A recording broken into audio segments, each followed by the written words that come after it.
جوانها امروز مویهای سر یک قسمش میگیریم، یک قسمش نمیگیریم که به نام تیتانیک مشهور است.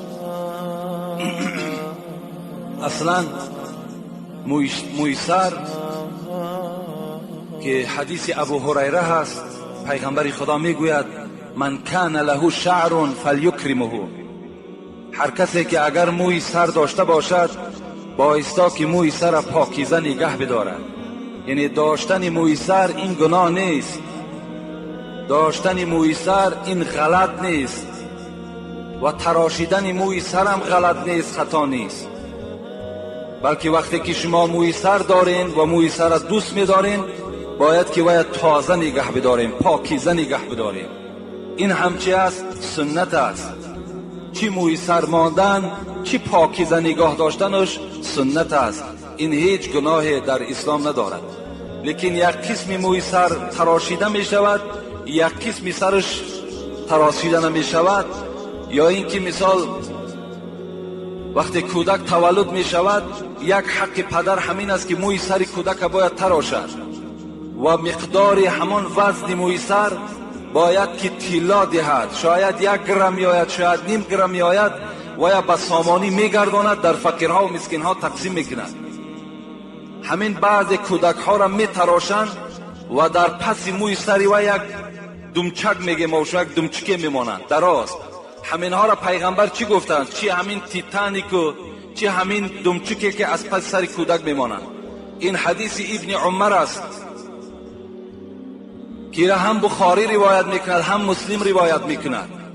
پیغمبر گفتند که ابن عمر میگوید سمعت رسول الله صلی الله علیه و سلم ینهى عن القضع، پیغمبر خدا از قضع من کردند. من شنیدم، میگوید عبدالله ابن عمر، از قضع من کردند. قیل لنافع ما القضع، حضرت نافع را پرسیدند قضع چی هست؟ یحلق بعض رأس الصبی و یترک البعض، پیغمبر گفتند بعض سرش را می تراشد و بعض سری او را باقی می ماند. این را قضع می گویند. پیغمبر از این قضع تمام امت خود من کردند. از این خاطر از همه جوانها همان طریق پس کردنی که این در دوره های شوروی بود که همه یک زیل پس می کردند، امروز ما و شما تقلید میکنیم، تقلید داریم به همون کافرهایی که امروز چی یک مصیبت کلان بالای مسلمان ها آوردگی هستند. همون اکتیارهای امریکایی که همین تیتانیک و باز دیگر نمودهایی که برآمده است اونها مثال در سری خود دارند. امروز مسلمان ها همونها را دیدند تقلید بر اونها کرده ایستادند. این گناه است، این گناهگار میشه شما. کسی میخواهد پاکیزه تراشد و اگر نمیخواهی یک رنگ همشه یک زیل پس کن، این بهتر است از او یکی نیمی سر تراشیدگی و بالای سر در یک قسم هست. یا اینکه امروز همون یهودی ها را شما نگاه کنین، در بین یک شاخ میگذارند دو طرف میتراشند. همون آهسته آهسته امروز تیتانیکش آمد، فردا همون شاخش هم در بین ما و شما پیدا میشود. و این شرمندگی از ما، نخواه که در کافر پیرو شویم، نخواه ما تقلیدی در یهودی کنیم. همون یگان یهودی لباس شما را و همین طرز عرف و عادت مسلمان قبول میکند و قبول نمیکند و این کار برای خودش پس میشمارد که لباس یک مسلمان را بپوشد. امروز ما و شما تقلیدی با اونها میکنیم. این به نهایت گناهگار میشود. همان آدم سرتراشه که همینها را به این احوال میکند وی هم گناهگار است. خدا در قرآن میگه تعاونوا علی البر والتقوى ولا تعاونوا علی الاثم والعدوان. شما یک برادری مسلمان در کار ثواب یاردم کنین، در کار گناه یاردم نکنین.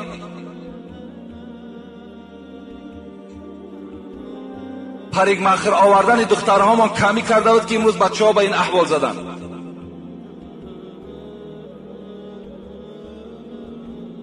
چی در تراشیدن موی سری بچه ها، چی در روز نکاحی که به یک بچه شما دختر میدهین، دخترتانه که سرتراش ها را میارین، ابروهاشون باریک میکنن، در چهره های روی های اونها چقدر کریم ها و چقدر کراسکه ها را میشکن. مویهای سری اونها را پیشا و پسا را میبرند. اینها را پدر و مادر گناهگار هستند. اینها را شما اهمیت دید.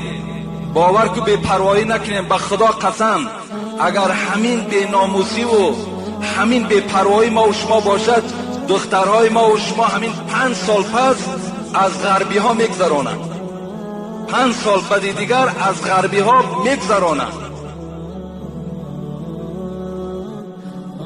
این معرکه های افلاسی که در بین ما و شما پیدا شده است.